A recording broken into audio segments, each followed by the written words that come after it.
বলছে যে তোমরা কোরআন শরীফের সূরা মুখস্থ করবা, 7 দিনের মধ্যে অর্থসহ সূরা মুখস্থ করবা, তাই নাইলে হিজাব করবা। হিজাব ছিল, হিজাব থেকে ওরা হিজাব করতে বলছে, আবার পর্দা করতে বলছে। তাই পর্দা না করলে তোমাদের শরীর মেয়েরা ছেলেরা দেখবে। ক্লাসে আবার স্যারেরা বাজেভাবে আমাদেরকে গালি দেয়। তোর ক্লাসে কি বলছে? আমাদের ক্লাসে যে স্যার বললো যে তোমরা হিন্দু মেয়েরা কয়েকজন আছে দাঁড়াও, তারপর আমরা দাঁড়াইলাম, বলতেছে তোমরা হিজাব করো না কেন? হিন্দু ছাত্রছাত্রীদের বলছে হিজাব পরে আসতে হবে, এত বড় সাহস! স্কুলের হিন্দু ছাত্রীদের হিজাব পরা ও কোরআন মুখস্থ করার ফতোয়া বিক্ষোভের জেরে সাময়িক বরখাস্ত প্রধান শিক্ষক মুস্তাফিজুর রহমান। বাংলাদেশের একটি মেয়েদের স্কুলে হিন্দু ছাত্রীদের হিজাব পরা এবং কোরআন মুখস্থ করে আসার নির্দেশ দেওয়ার অভিযোগ উঠেছে স্কুলের প্রধান শিক্ষকের বিরুদ্ধে।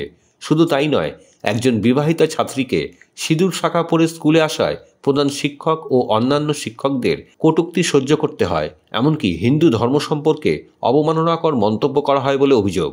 ঘটনাটি ঘটেছে বাংলাদেশের রংপুর জেলার মুসলিম উদ্দিন বালিকা উচ্চ বিদ্যালয়ে। ছাত্রীদের বিক্ষোভের জেরে প্রধান শিক্ষক মুস্তাফিজুর রহমানকে সাময়িক বরখাস্ত করা হয়েছে বলে জানা গেছে। বাংলাদেশের হিন্দুদের উপর অত্যাচার, এটা কি ভুলে গেছেন আপনারা? ভুলে গেছেন গত 3 দিনে কি হয়েছে বাংলাদেশে? গতকাল ঢাকার উত্তরাতে মিছিল করে বলছে পুজো হতে দেব না। এত বড় সাহস! হিন্দু ছাত্রছাত্রীদের বলছে হিজাব পরে আসতে হবে, এত বড় সাহস!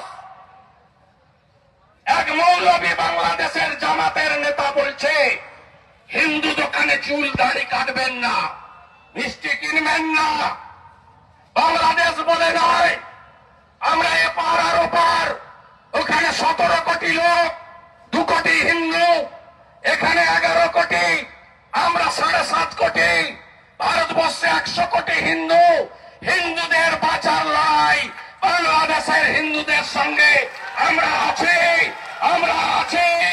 আজকে বাংলাদেশে যা করছে কালকে পশ্চিমবঙ্গে তাই করবে। ছাড়ব না মমতা ব্যানার্জিকে, ছাড়ব না মমতা ব্যানার্জিকে। নদিয়ায় পূজা বন্ধ করেছে, মালদায় পুজোর গেট, ইলেকট্রিকের গেট বন্ধ করেছে, সরবেড়িয়ায় মূর্তি ভেঙেছে। ছাড়ব না মমতা ব্যানার্জিকে, ছাড়ব না মমতা ব্যানার্জিকে। 2.33 কোটি মানুষ আমাদের উপর ভরসা রেখেছে।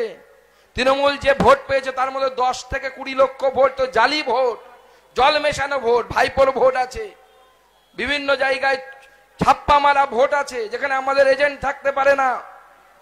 সেই জায়গায় সেই ভোটগুলোকে বাদ দিয়ে দিন। তৃণমূল কংগ্রেস আর বিজেপির মধ্যে খুব বেশি পার্থক্য নেই। আমাদেরকে এই লড়াই চালিয়ে যেতে হবে, আর এই লড়াই যদি চালিয়ে যেতে পারি আমি বলছি বাংলার জনগণ উন্মুখ হয়ে আছে যে এই অত্যাচারী শাসককে তার চেয়ার থেকে টেনে নামানোর জন্য, এবং সেটা অন্য কেউ পারে না, একমাত্র ভারতীয় জনতা পার্টি পারে, বিজেপি পারে। আর তার সাথে আমরা এবার পুজোতে একদিকে যেমন অভয়াকে স্মরণ করব, সেরকম আমাদের বিরোধী দলনেতা যে প্রস্তাব দিয়েছে, আমাদের অন্যান্য নেতৃত্ব বারবার বলেছে, আমিও বলছি বাংলাদেশের হিন্দুদের কথা ভুললে আমাদের চলবে না, তাদের দুঃখে আমাদেরকে সহভাগী হতে হবে। এবং কারণ কি, যে ওইদিকে অন্য দেশ সেই জন্য নয়, কারণ বাংলাদেশের হিন্দুদের সাথে আজকে যেটা হচ্ছে সেটা আপনার আমার ভবিষ্যৎ, যদি আমরা না জাগি সেই তাহলে করে। ব্যুরো রিপোর্ট, খবর সীমাহীন।